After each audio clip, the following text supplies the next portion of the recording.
Welcome into the Paul Kuharsky podcast. I'm Paul Kuharsky of paulkuharsky.com, live from Edley's in 12 South, where people will soon be flowing through that door for a delicious lunch. I could smell everything brewing already, and they're getting the music going for a fantastic meal. I don't know why that stuff is appearing in the corner. We've always got something interesting going on here. Also brought to you by VIP Play, the best place to bet. Lots on the agenda today. First down as a key issue in what's to come with the Colts coming to town this weekend. What's next for Cam Ward in his growth and development here? All your questions, of course. Appreciate you coming in. Been interesting couple weeks, obviously, for this team with a slow start that we foresaw. Maybe it's, the scores haven't been outrageous. The offensive production has been very poor, obviously. People very concerned about that, and understandably so. I do lean on the side of we expected them not to start very well, and they haven't started very well. I think this is will be the most telling game so far. I did not expect the Colts to start out as they've started out. And I don't think they're nearly as good as they have played. Robbie Stanley is in here from Robbie and Rex Road, and he has been saying all week that the Titans will win. And he is in here saying in bold that the Titans will win. I think the Titans have a much better chance in this game than they're being given. I think the Colts, and this is not an original thought by any means, but the Colts could be a lot like the Saints were last year, where they got off to a blazing start and turned out to not be a very good team. TK's concern is that he doesn't think Titans have a single dude who could cover Tyler Warren. I mean, I think they'll look at Hooker and Diggs and Woods, but there's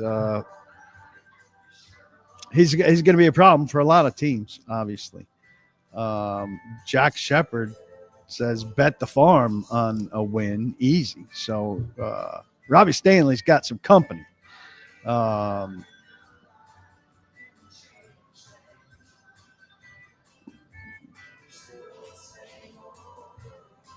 Sergey says Austin from A to Z made a good point that Callie must have good job security assurance if McCoy would be most likely to be his interim if he was let go, not a move he'd make otherwise.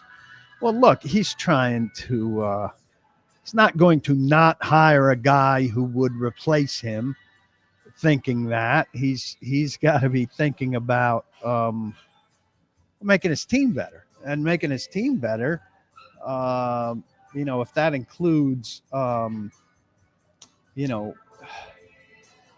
a guy who could be his successor. I mean, he can't be thinking that way when he's making his team better. I think Fassel could actually be a better interim option the more that I've thought about it.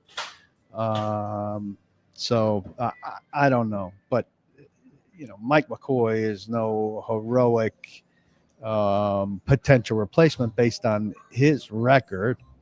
But I don't think he's having a big conversation when he's hiring Mike McCoy saying, hey, how's my job security? Because I'm hiring a guy who would be a good replacement for me, and I'm not going to hire him if I'm on shaky ground. Give me 1 second here.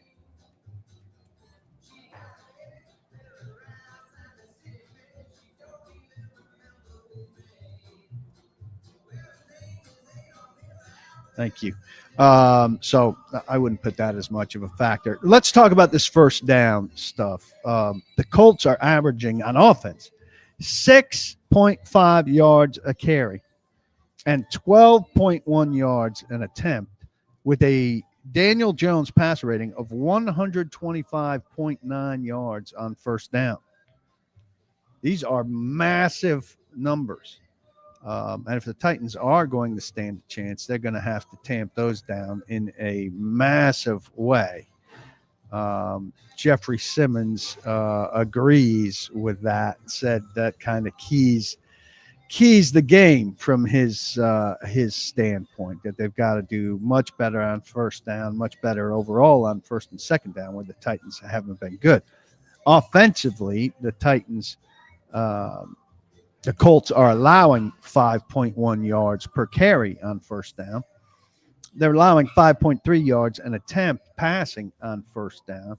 That's not a huge number by any means, but they're basically giving up 5 yards on first down. If the Titans could get into 2nd and 5 on any kind of regular basis, that would be a significant deal, and set the Titans up for some success. So first down in this game is a big occasion for the Titans. We know they've not done very good work on offense. First off, they're not in 1st and 10 often enough, as was the case last year, and it's the case again. Early penalties hurting them,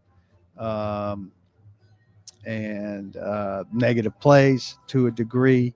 So they've got to get away from that, and there are things to be done. So first down, it sounds elemental. They've got to simply stop hurting themselves. They've got to not let the Colts get going on first down, and they've got to get going themselves in order to sustain something on first down. One of the things that's been talked about is constantly and is fair is that the Titans do not make adjustments as the game goes on.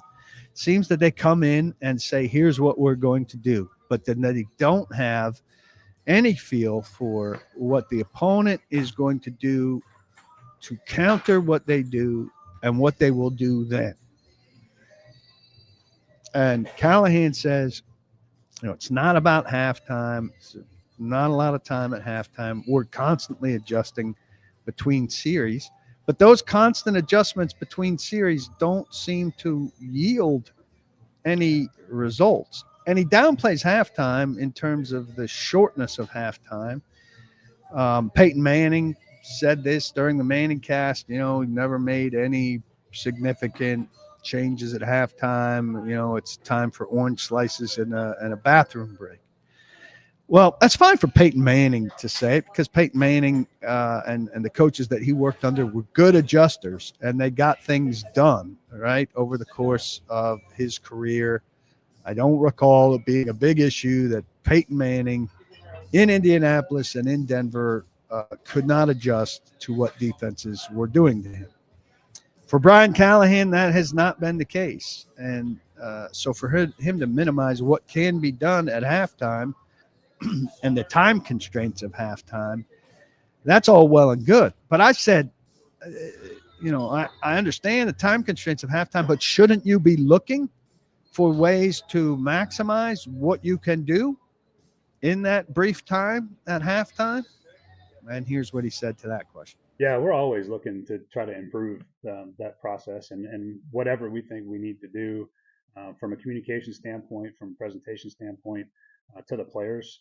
Clearly we got to perform better in the second half, and particularly in the fourth quarter. And we look at all that stuff. If we can better maximize our time, better present the information in the moment, those are all things that we look at, and we've done that a couple different ways and looked at some things that maybe can help us. And so, yes, the answer ultimately is yes, we do look at that.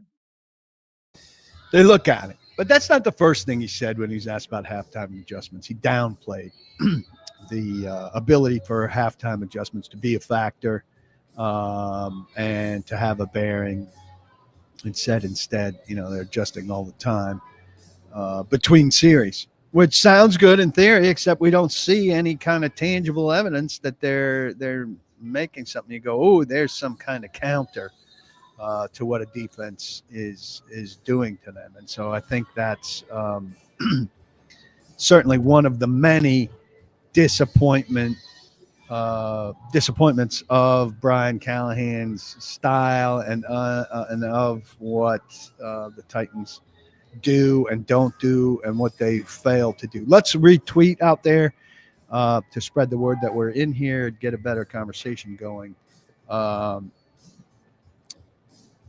Jay asks, why can't the Titans shift to a quicker passing game, or why don't they move the pocket more often? I mean, the Titans threw the ball more quickly, more often than any team in the league in week 2. I wrote about it. Ball was out of Cam's hands like in 1.7 seconds when they were quick. And they were quick for a high percentage of his stuff. They did not produce yards, and they were not effective with these quick plays. The screen game is ineffective. And Callahan said, what gets lumped into the screen game are these run game solutions where they check out of a run because the box is stacked and do something to throw it. Well, and that those plays are hard because offensive people can't get their hands on defenders quickly without being called for a penalty. You kind of have to wait. Well, I mean, that's informative, but that's the case for every team in the league. And every team in the league's short game numbers include those kind of run solution plays. So they've got to do better with, he said the screen game's okay. I mean, I think receivers are not doing a good job blocking on these plays. Receivers don't do a good job making a guy miss. I don't feel like they're throwing to Pollard, and Pollard's overloaded right now without Spears in the game. They're not using the tight ends, particularly Helm is the guy we want to see with the ball in his hand in a short game fashion. It doesn't all have to be to the flat. It could be over the middle. And there are other instances where they have more short stuff. Doesn't have to be, the ball's going to be out of your hand fast if you're throwing a short route. But there are multiple times, Blake Bedingfield illustrated this in his scouting review piece after the game. There are multiple times that Cam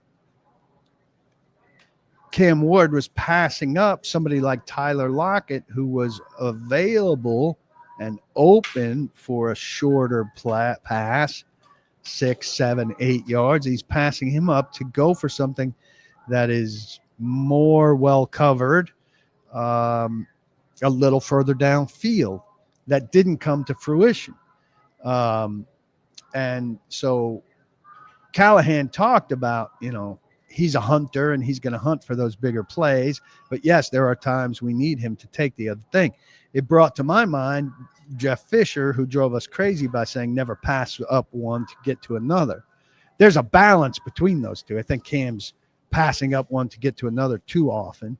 You don't want to be Fisher where you're always settling for the short stuff. But to get some rhythm going, to get the offense moving, you've got to take some of those short things to extend a drive and to say, well, there's Lockett open, let's take it. And if we take it 4 times in a row, we'll get 20, 25 yards and a couple of first downs and go. And Dalton, again, it says, Vic Fangio also said the other day, halftime adjustments are overblown.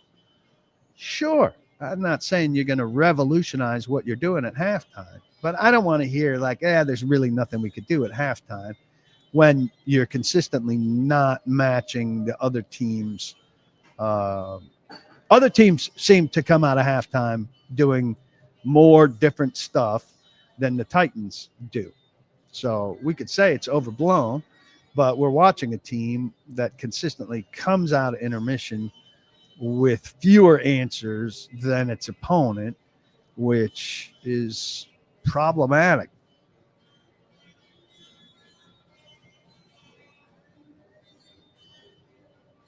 Adam says he was always skeptical of hiring an offensive guru that had not called plays. That just doesn't make sense. Callie won me over with other things, but that part scared me. But O'Connell in Minnesota had not called plays, and he seems to be doing just fine.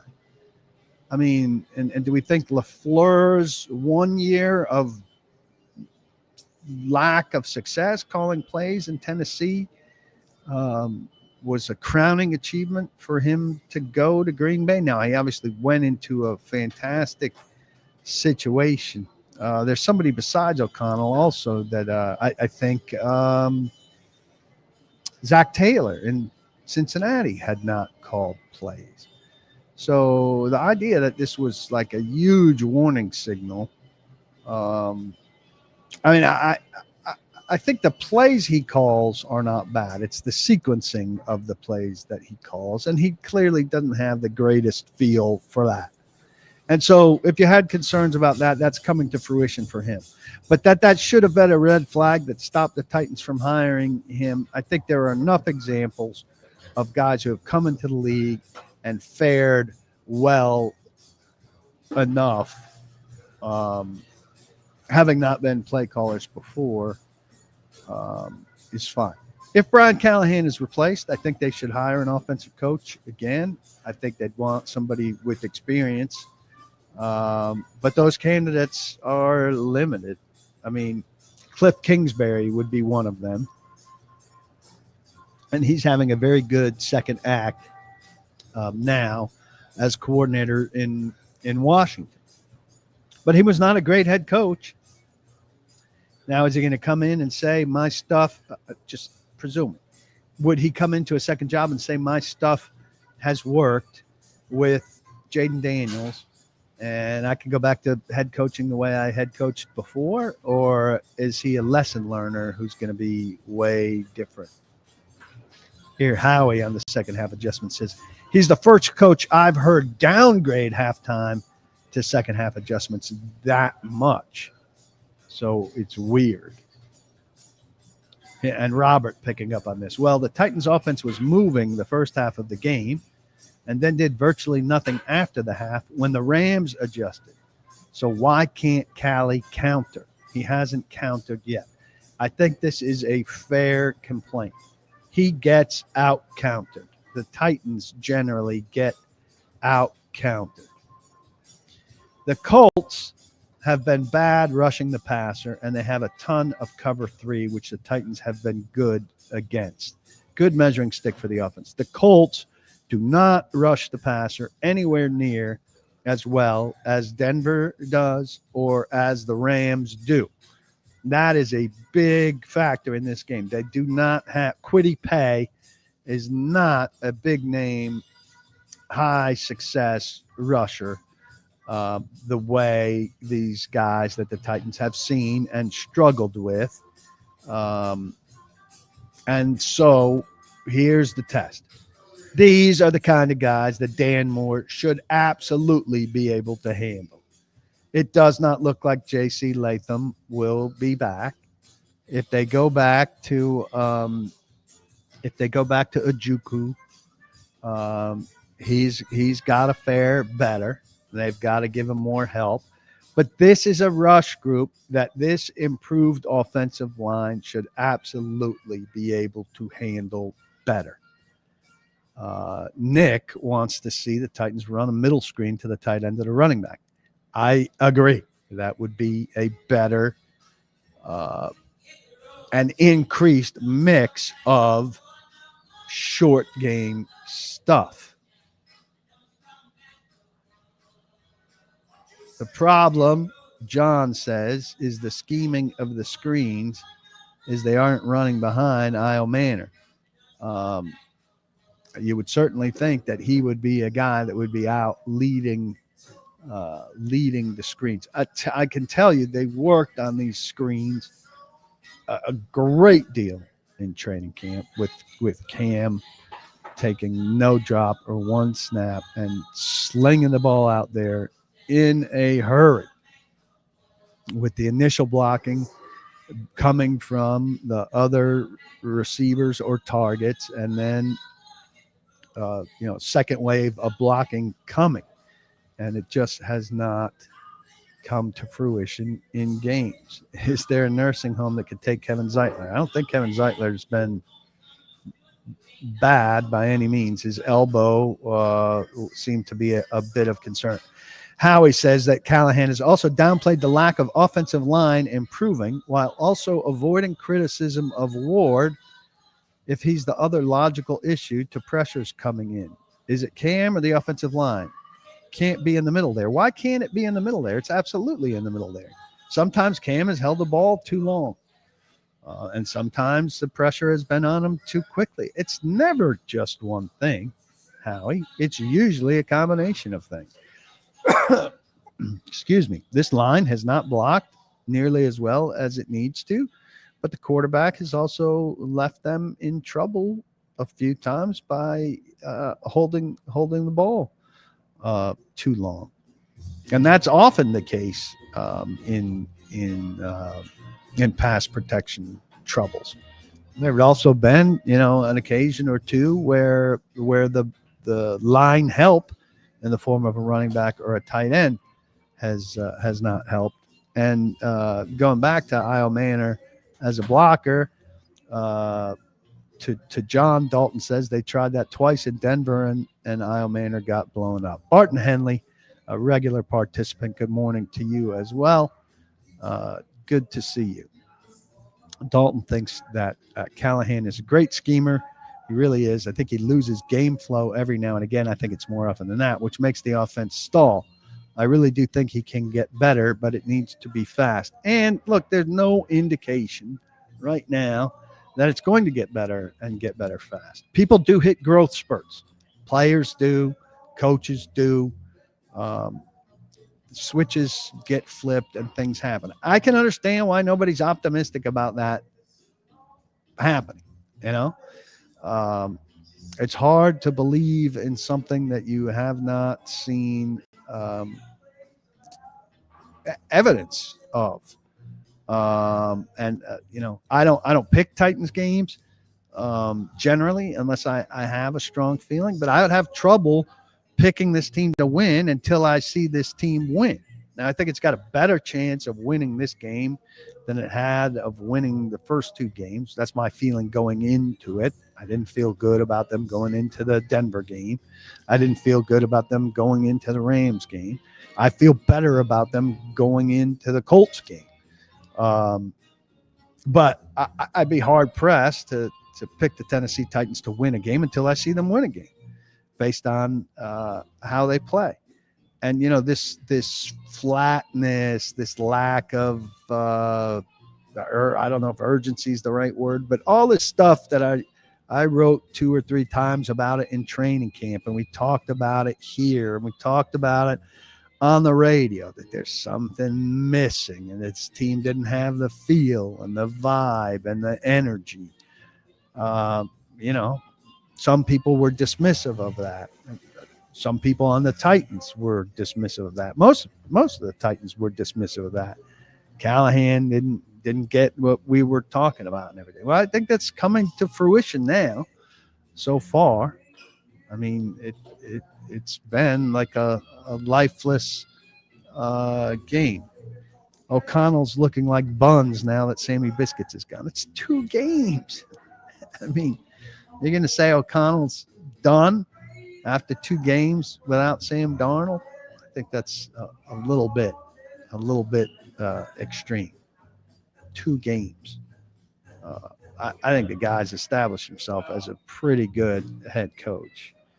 I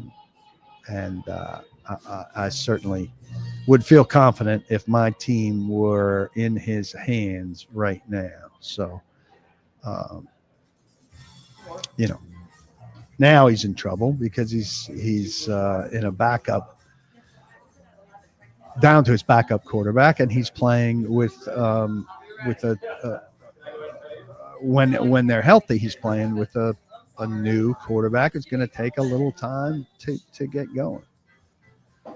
Nick says throw 5 deep passes to draw flags.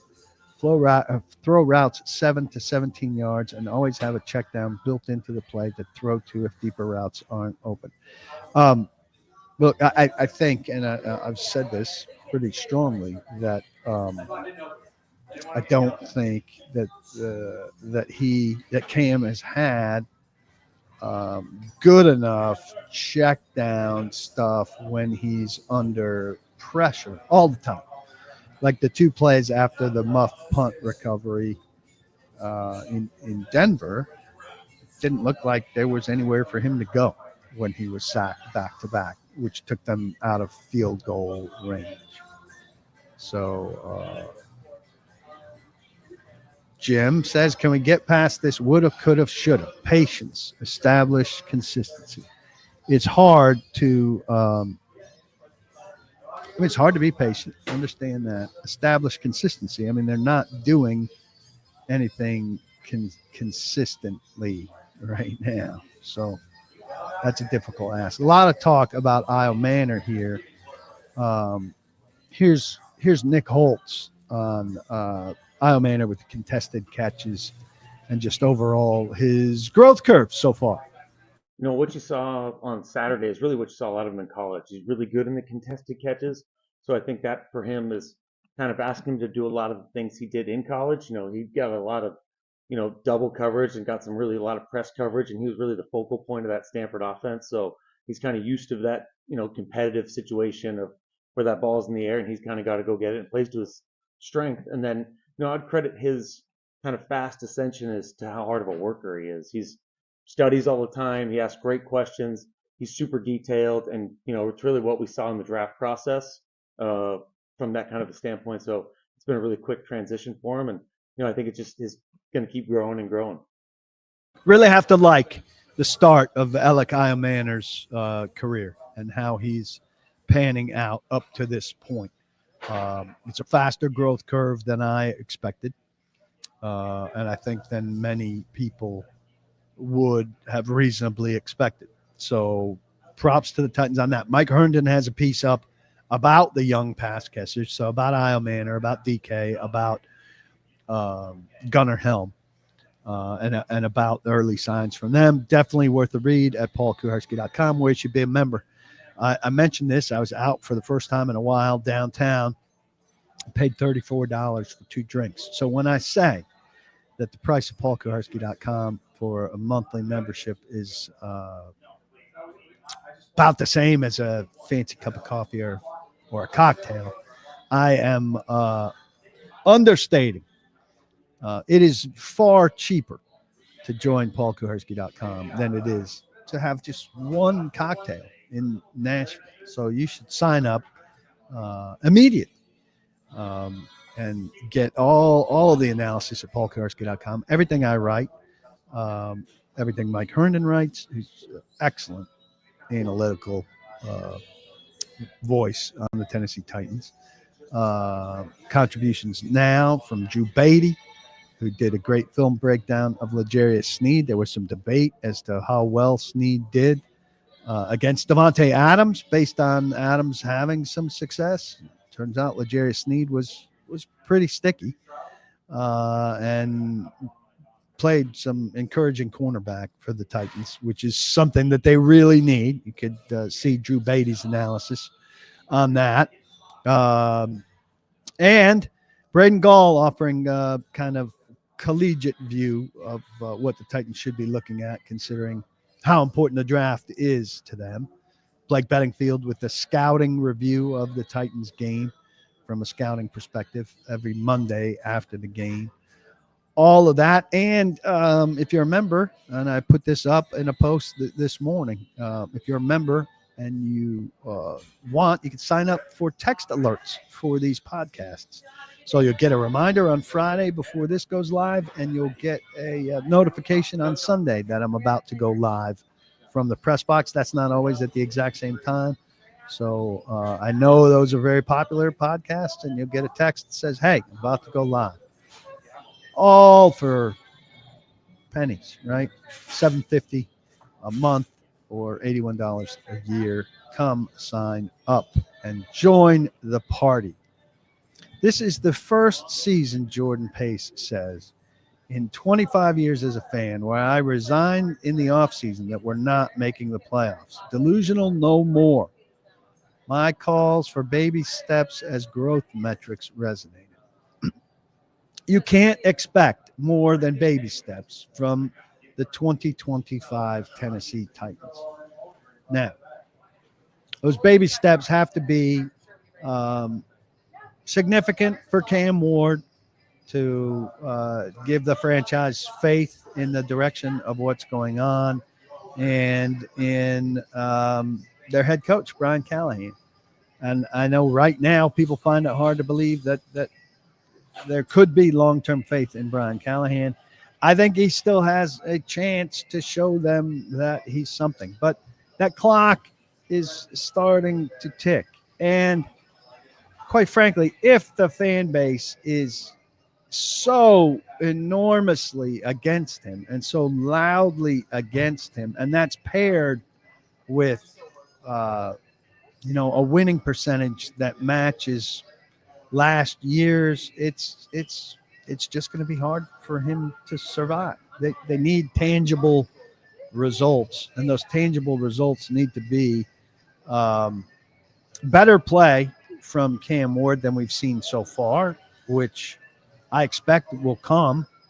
But some electric play from Cam Ward beyond an off script, amazing touchdown, but some consistent touchdown drives built on play-to-play effectiveness that is spurred by play calling and coaching by Brian Callahan that is beyond what he has shown us so far.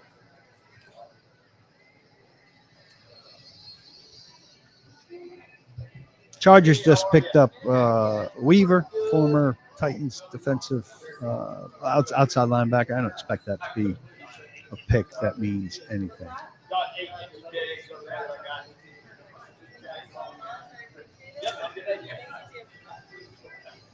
Not enough ingenuity on offense. Lack of talent leads to predictability. Flat, generic, says Awaken. I don't think there's anything to be argued there. They need some kind of spark.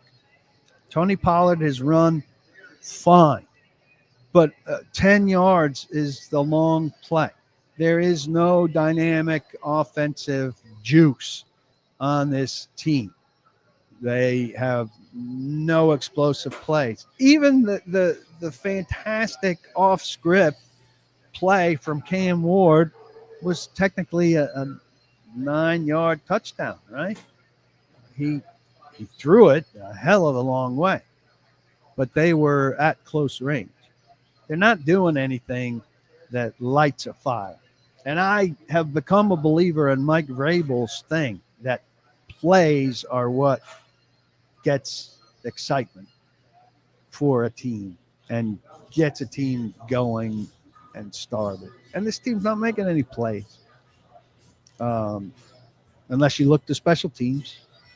And, it's fine if special teams is a spark for the 2025 Titans. And you can have special teams. Special teams is not 1/3 of a team. That's just false if you add up the snaps. But if you have great special teams and good enough offense or defense, you can win games that way. And the Titans can work towards that formula. But we haven't seen it yet.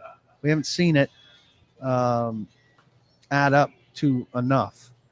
Let me tell you about Will Newman, who owns and operates this fine restaurant, Edley's. I'm at the 12 South. I'm at 12 South Edley's. There are Edley's all around and in Nashville. It's the best barbecue that you're going to find. He's a terrific guy with a terrific mission. I think that might be his grandfather over there hanging on the wall, who this place is named for. They're a small business, a mom and pop barbecue shop. They don't cut corners. They make their sides from scratch. They welcome everybody in here as if there's family. Honor over here is treating me terrifically well. She's the bartender today, and I'm going to order some big food from her after I am done here today. will name the restaurant after his grandfather as a tribute. And he's operating this whole thing as a tribute to all things Southern since day one. He's also promoting Nashville style barbecue. It's a new approach to the standard barbecue, and it's a flavor that the city's adopted with Nashville hot chicken. They use cayenne and Spanish smoked paprika, dry rub, and finish with a habanero barbecue sauce, which uses red habaneros that they ferment for 2 weeks, and then they add the fermented peppers to their famous sweet barbecue sauce. It gives them this smoky, spicy, sweet flavor. That's the reason people come pouring through those doors every day and fill this place up. Nashville didn't used to be known as a barbecue city or having a style of barbecue until now, and that's what Nashville style barbecue is all about. If you've been here, you know how good the food is. If you haven't, I don't know what you're doing, but you need to get to Edley's soon to have a meal. It's a terrific place to bring your family or to have a business lunch. I would eat here all the time if I lived closer or it was fatter. But listen, you need to come check it out. The food's delicious. The brisket, the chicken, the pulled pork, you name it. They've got everything a barbecue fan would want. Again, the service is friendly. The portions are terrific. The price is reasonable. Come check it out. Edley's Barbecue. Can you smell it? You need to smell it. Come. Do the right thing. Edley's Barbecue. They're great to me. They'll be great to you. Check them out. Howie. Question, is there a personnel change other than Brian that I think would help the team going forward, specifically offense? Personnel change. I mean, say personnel change, it sounds like personnel changing season is done. Is there a personnel change that would help the team going forward? If they had a better running back, they'd be better. If they had a more explosive number one receiver, they'd be better. These are changes that don't come in September and October. If they had a better coach, they'd be better. I don't know that they have a changing coach is going to be a solution. Somebody asked a question earlier about Fassel. I'm trying to.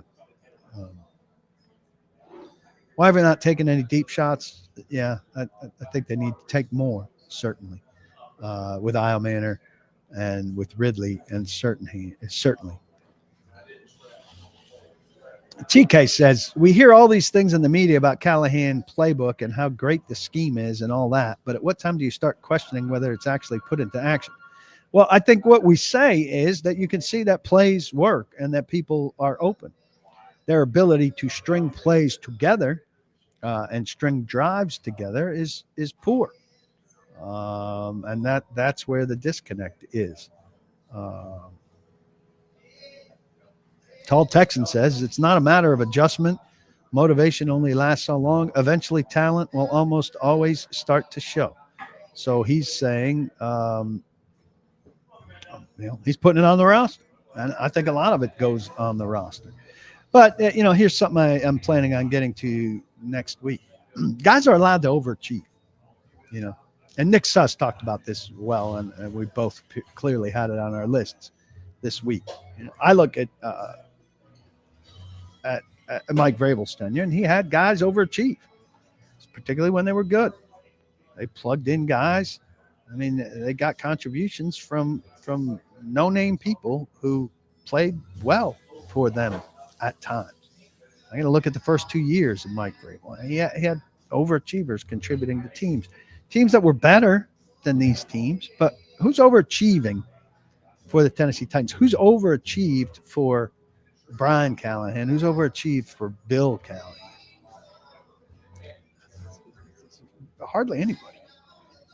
Ed Henry.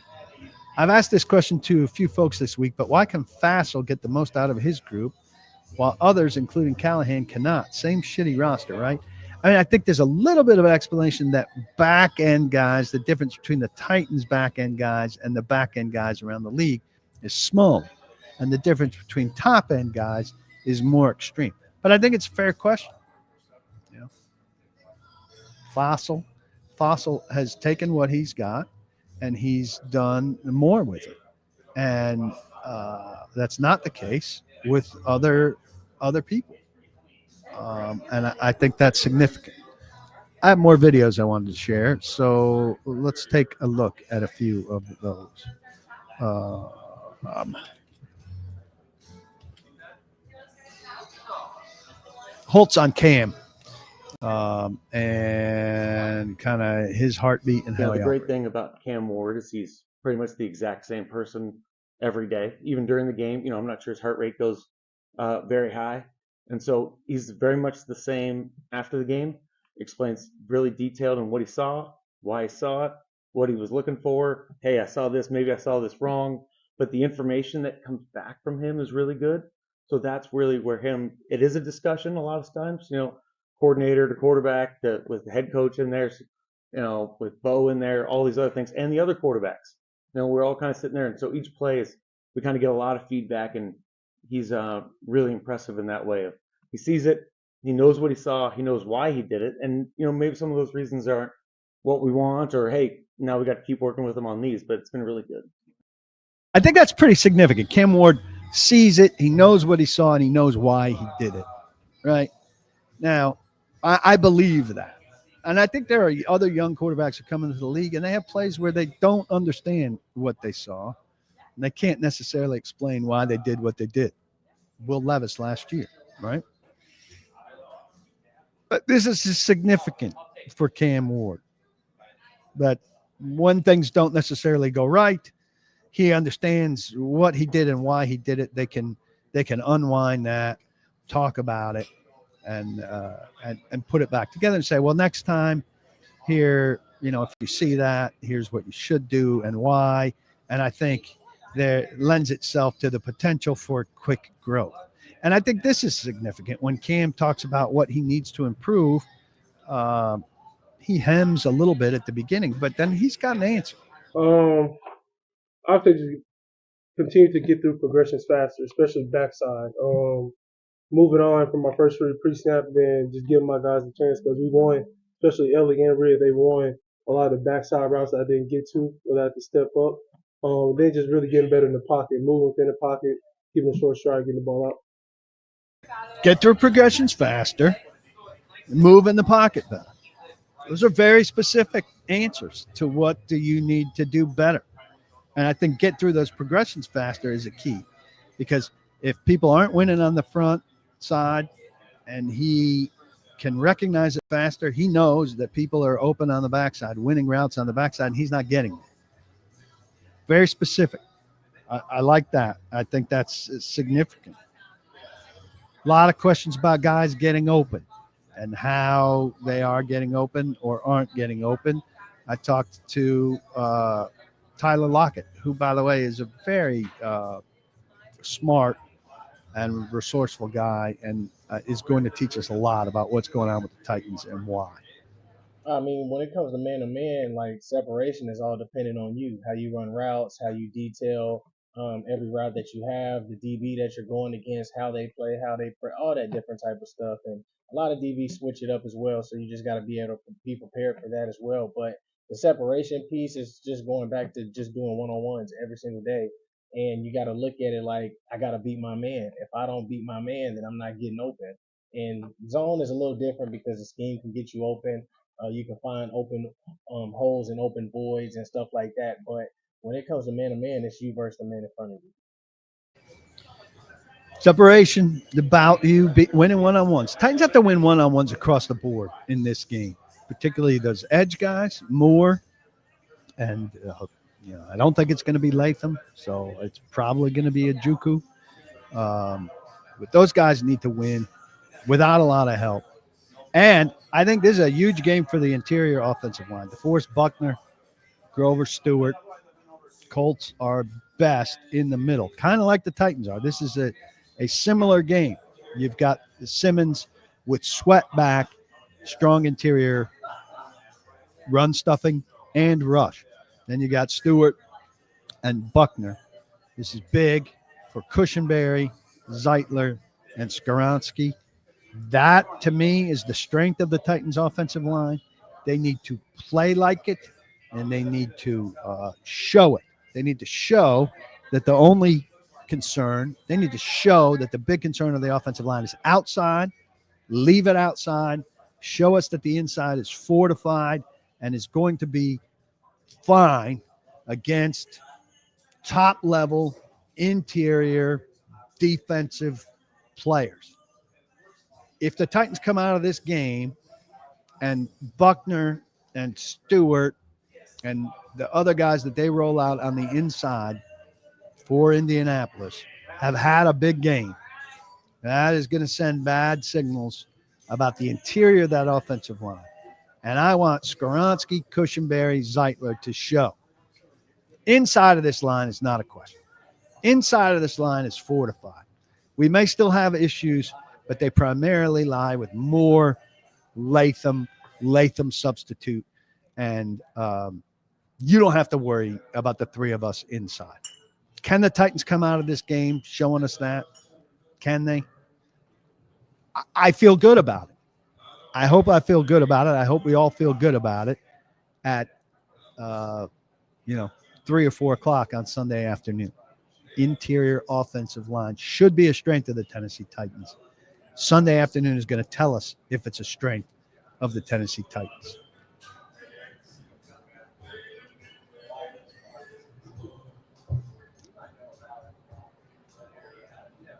Brian Callahan would be a better coach and have way less heat if he had just never taken the play calling duties. They hired him to call the plays. They hired him to call the plays. I don't understand the disconnect on this, folks. You can't say it. They hired a play calling head coach on purpose.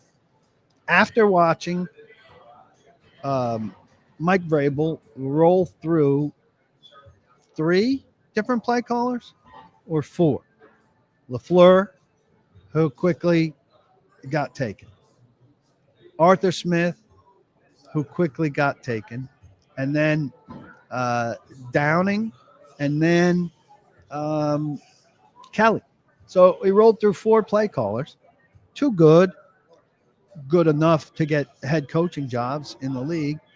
2 bad. But understandably, they didn't like the idea that any good play caller they had under a defensive coach was going to roll out of here and get a head coaching job. And so they said, hey, let's get an offensive guy who's even the play caller. And then we're not going to have to worry about that. He'll come in, he'll be our quarterback guy, he'll develop our next young quarterback, and he'll be the play caller. And we've got that all in one.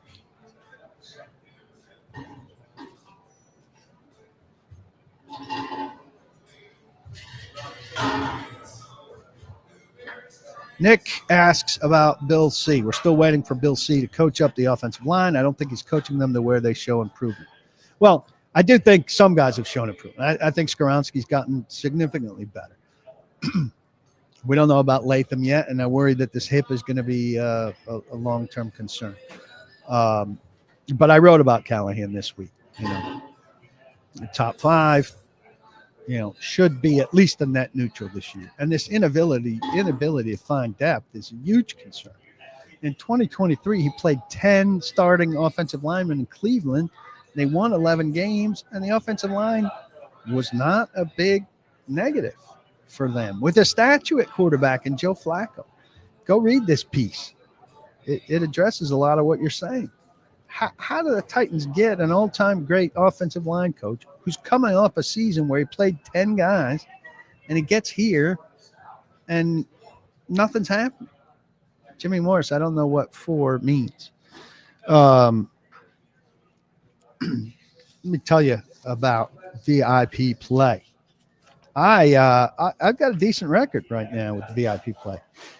Sign up for PaulKuharsky.com, and I'll give you a code for VIP Play that'll give you bet insurance for your first bet up to $1,000. That is an incredibly sweet deal. It could bankroll your account for a long, long time. You don't have to do 1,000. You do 750, 500, 250, whatever you want.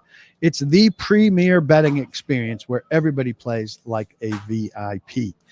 It's an incredible offer. You win that $1,000 bet, and imagine the cash that you will have, whatever your number is. Keep that in your account, and you're stocked forever. You lose it, and you're right back where you started. Week 1, I went 2-1. Week 2, I went 2-1. That is a collective record of 4-2. Last week, I liked a lot of games. This week, I do not like any games. I'm going to give you two. I'm going to tell you I don't feel as comfortable about them. I'm going to give 5.5 points and take the Falcons at Carolina. I think Carolina stinks. I think the Falcons are capable, but I realize giving 5.5 is a lot. Who is Seattle playing? I foolishly did not write down the right team for Seattle. I feel good about Seattle this week, and I can't even remember who the Seahawks are playing. So I have to stall for a minute. Oh, the Saints, of course. The Saints are traveling from New Orleans to Seattle, and I'm going to go ahead and give a touchdown and a half, 7.5. It's a lot to give. I'm giving it. Seattle minus 7.5, hosting New Orleans.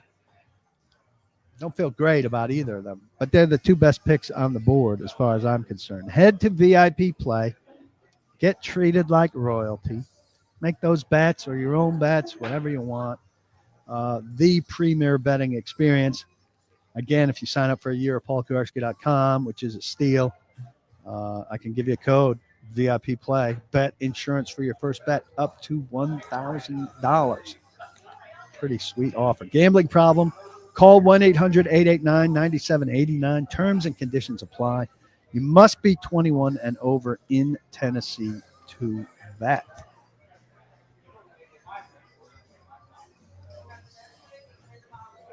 Four play callers, Jimmy Morris is saying. Yeah. You can object to what's happened since Brian Callahan has gotten here. Certainly, it's been a failure to this point, and it's not looking good. You can't object to the Titans' logic in hiring.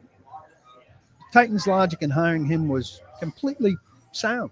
I have no objection to hiring a guy who's going to be a quarterback coach and a play caller, and evidence was that he was a good candidate. Carolina liked him. The Falcons liked him. He was on everybody's list of the next wave of young offensive coaches. He had worked with a lot of great quarterbacks. Is he, the reason that Peyton Manning or Matthew Stafford or Joe Burrow became who they were? Of course not. But how many guys that were connected to those types of quarterbacks have gotten jobs? Lots. Now, some of them turned out to be Adam Gase, but other ones have turned out to be fine coaches. And so, be critical of what he's done so far, but don't go hindsighting the hire. It doesn't make any sense to hindsight the hire. There's no it was not an objectionable hire based on what they did. Ken Wisenhunt was an objectionable hire. Kind of conned Tommy Smith into hiring him. And Tommy Smith's rationale for liking Ken Wisenhunt as a play caller was nowhere near as sound as the Titans and Amy Adams Strunk liking Brian Callahan as a play caller. I asked Tommy Smith, what is it about him calling plays that you like? And he giggled and said, I just like it. That's not a very good rationale. The rationale for Brian Callahan calling plays was sound. It's not working right now, but it's sound.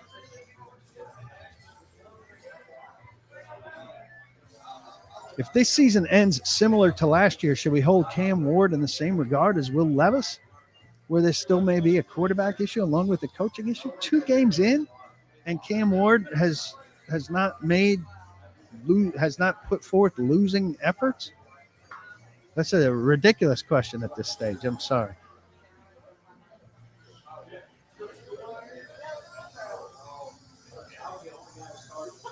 Do I see the product and commercialism ruining the stadium NFL experience?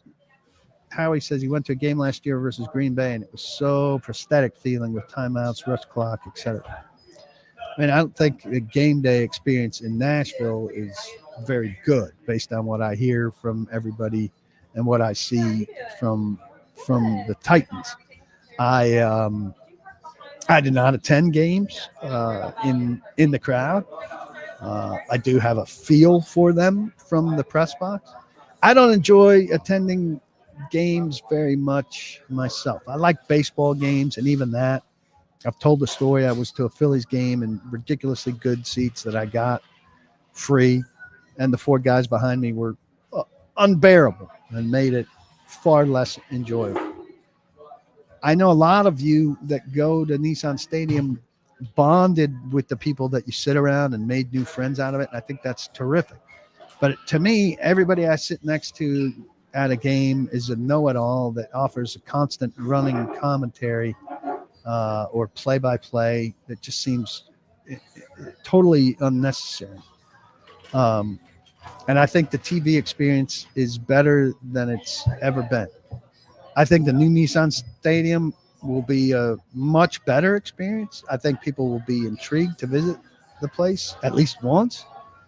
I think it's smaller for a reason, because high seats that are further from the field are the toughest sell in sports. But you know, and I think the wanting to be at a big game where something big happens is something. Braden Gall was talking about having a friend that doesn't go to a game unless, no, it was Buck Rising, has somebody he knows that doesn't go to a game unless he thinks his team can win. I think that's kind of silly, because the NFL is completely unpredictable. And I think, like, if you're a Colts fan and you didn't want to go to opening day, and then your team plays out of this world and blows out the Dolphins, part of what you want is to be at the surprising game, right? Here's Nick. When he came to Nashville last weekend for the Titans home opener, our first stop was at Edley's for dinner. They got my game on TV, and the food was great as usual. Bravo. Good decision all around. Nick also says, with 3 road games looming, I feel like this is a must-win for any fan that expects to see development and improve.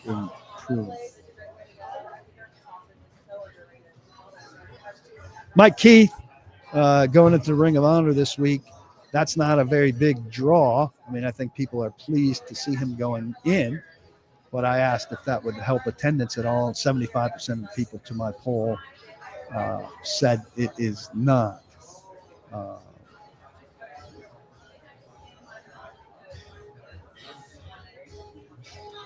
Nick also said game day experience was good last week, but the lack of Titans fans was a big disappointment, especially for a home opener and Cam's home debut. I mean, I think a lot of PSL people didn't renew for this year and next year, maybe even if you're bought for the new stadium, but I don't expect attendance to be very good this year and next year in a stadium that's not going to get a lot of attention or improvements. It's just not a lot to come out for. I was surprised that the crowd wasn't a little bigger last week just to see Cam in his first game. The crowd for the Minnesota preseason game was pretty good. So that was interesting. Sometimes Robert says it doesn't work out, but it wasn't a terrible hire. Some coaches are decent coordinators, but not head coaches. And I think that's fair. Look, this thing's not trending in a good direction. I hope for the Titans' sake, I hope for your sake that they win some games and that we could talk about other things than Brian Callahan's job security, because it's not an interesting conversation. And I don't think he's getting fired anytime early in the season. And so it's going to be very circular and uneventful. But they need to play, whether he's going anywhere or not. Let's see some progress. Let's see a good quarter of football. Let's see a good half of football. Let's see a good game of football. Let's see something that looks like it has a plan, and it has some counters, and it has some answers, and it has, some consistent Cam Ward play, and guys making catches and not dropping the ball, and less situations that force him to throw it away, and the defense finding a way to get to the quarterback. And we know what all the issues are. What's up, fellas? We know what all the issues. Are you the guys that told me about Kelly Stafford? No. I did. Kelly Stafford was sitting next to me during the podcast last week. I didn't even know it. Guys chiming in over there. It's nice to see him. Come to Edley's at 12 South Thursday lunch. I'll be here. You can get on camera like that and say hello. I think we'll wrap it up. And Robert said it might be cool for the Titans to do a Vol-like walk where they park somewhere and walk in. New stadium, they're going to park feet from their locker room inside the building. So I wouldn't look for anything like that. But I do think there'd be new experiences at the new stadium that'll get it going. How many weeks do I give Callahan if they're on 5? More weeks. I mean, if it's a terrible, terrible season, I could see them moving on from him before the end of the season to get a head start. But I don't foresee a move before December, no matter what's going on. I know that might not satisfy people. Sorry for that. And maybe I'm wrong. Don't block the box. Be sure to lock the locks. Eat at Edley's. Bet at VIP Play. Join PaulKuharsky.com. Cheers. Have a great weekend, everybody. Homecoming at Ravenwood.